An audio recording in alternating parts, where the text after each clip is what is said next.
en una transacción comercial. La usía de un terreno era lo que ese terreno auténticamente valía, lo que objetivamente representaba, su realidad.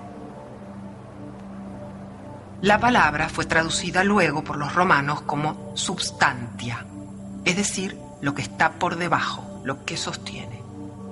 Lo sostenido por la sustancia, explica Aristóteles en su Metafísica, son los accidentes. Una silla puede ser más vieja o más nueva, más clara o más oscura, pero seguirá siendo lo que es. Además de la metafísica, Aristóteles aporta una ciencia, digamos, una área de conocimiento nueva, que es la ética. Ética es a la vez el ethos, el carácter y también la costumbre. La palabra ética juega con ese equivalente en que en la lengua griega solamente una letra distingue a carácter y costumbre. Aristóteles se pregunta cuál es la finalidad que debe buscar el ser humano en el mundo. Todo lo que hacemos es instrumental, sirve para conseguir tal y cual fin. Pero después de todos esos fines, ¿qué hay? Más allá de los fines parciales de nuestra vida, ¿qué es lo que podemos aspirar a encontrar? Aristóteles dice la felicidad. La felicidad es lo que los seres humanos buscamos. Y la ética no es ni mucho menos, como luego ha llegado a ser a partir de visiones más penitenciales, una búsqueda del deber, de la obligación, del sacrificio, etcétera. No. Para Aristóteles la ética es una reflexión sobre la acción humana en busca de la libertad. Y para ello lo que dice Aristóteles es que tenemos que intentar desarrollar las virtudes, es decir, los hábitos que nos dan fuerza, que nos ayudan a vivir mejor, porque no olvidemos que la palabra virtud, la palabra latina naturalmente virtud, viene de vir, de la fuerza viril, la fuerza, la excelencia, incluso la fuerza del guerrero. De modo que la virtud es lo que nos da fuerza frente a la debilidad, que es el vicio. La virtud es lo que aumenta nuestra fuerza y, por lo tanto, nuestra capacidad de alcanzarnos a la felicidad. ¿Dónde situar las virtudes? Evidentemente hay que situarlas, piensa Aristóteles, en el mundo de la acción humana. En la acción humana tan malo es ir demasiado lejos como no hacer lo suficiente. Tan malo es ser tan valiente que nos convertimos en temerarios y morimos en la primera de las empresas que acometemos, como ser cobarde y pusilánime y no atreverse a hacer lo que debe ser hecho. Por lo tanto, Aristóteles cree que las virtudes están en una especie de justo término medio entre el exceso y el defecto en un campo o un área determinada de acción. ¿Cómo podemos aprender cuál es ese término medio?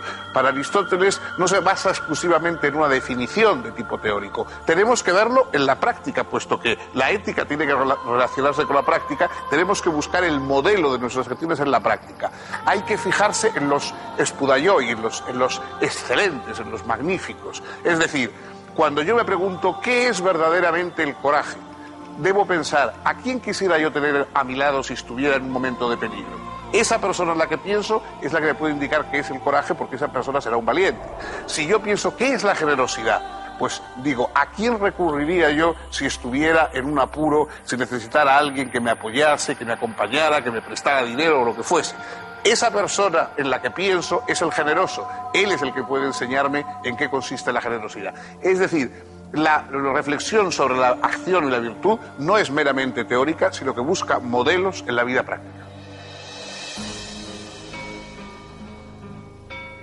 No se trata de ver en qué consiste la virtud, al estilo socrático platónico, de preguntar qué es la virtud en sí, sino más bien encontrar la manera de hacernos virtuosos. Y para ello, además del buen ejemplo, es muy importante el hábito, la práctica, porque la formación del carácter, el ethos, se realiza a partir del hábito. La ética aristotélica es una ciencia de la prudencia y de la convivencia que muestra el carácter eminentemente práctico del filósofo. Para Aristóteles, la política es el prototipo de toda capacidad humana, ya que su objetivo es la vida feliz y digna de los ciudadanos. La finalidad del Estado es la promoción de la virtud y la felicidad de los ciudadanos. En este sentido, la política es la continuación y culminación de la ética. La política es la ciencia del bien más deseable y de los medios para obtenerlo.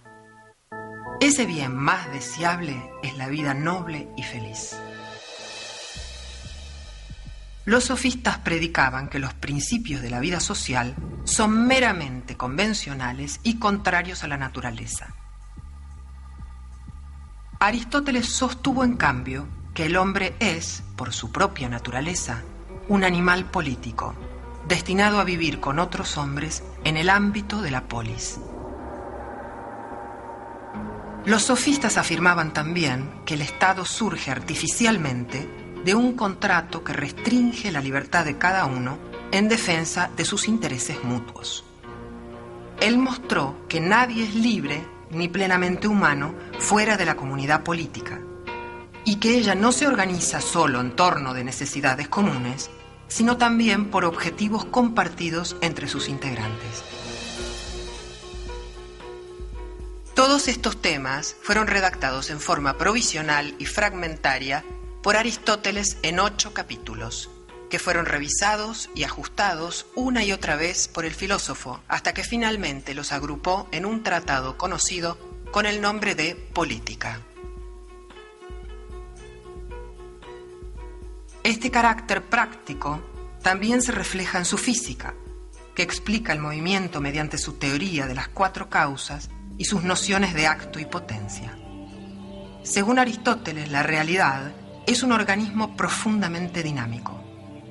Todo lo que hay está en movimiento y debe ser comprendido desde su causa eficiente, que es el origen, desde su causa material, que es aquello de qué está hecho, desde su causa formal, que es su configuración y distinción, y desde su causa final, que es el fin hacia el que tiende.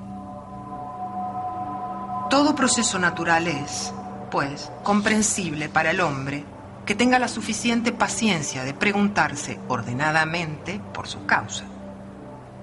A la vez, todo tiene, como dijimos antes, potencialidades que van actualizándose, tal como la semilla, que es ya árbol potencialmente, pero que debe ir haciéndose paulatinamente árbol en acto.